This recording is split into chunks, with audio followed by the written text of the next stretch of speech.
how rare, ya ikhwa, do we get this insight from the ayat of the Quran. That the most important thing and the most thing that the prophets and the messengers, they have dedicated their whole lives, their whole da'wah, commanded by Allah to rectify the aqidah of this ummah and call to Tawheed and to combat shirk and to combat not ruling and political corruption or economic corruption. This is also corruption. But the Shaykh is saying, where are your shrieks? Where is your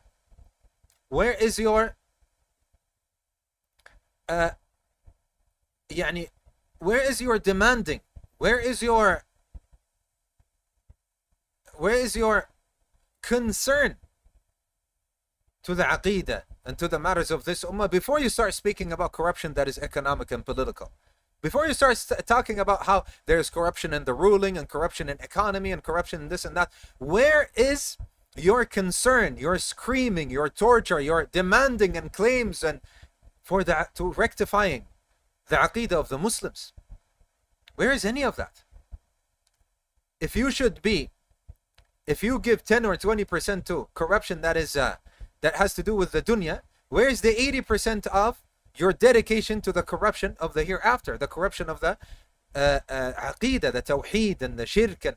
Because this is what matters by the end of the day. The da'wah of the messengers, ya akhwa, is a da'wah to tawheed, not a da'wah to lowering the prices and that chicken would be sold and bread and chicken would be sold at cheaper prices, or that there is some corruption that some people have done here and there, or that there is some injustices that are being inflicted upon some people.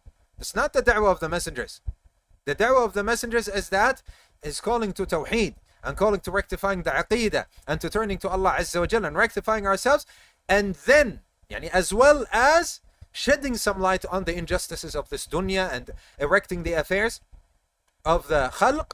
But after establishing the tawheed, after establishing the correct aqidah and rectifying it, but to neglect the aqidah and not give it the overwhelming majority of your da'wah and your concern and your dedication, this is not the way of the messengers. This is not the da'wah of the messengers and the prophets.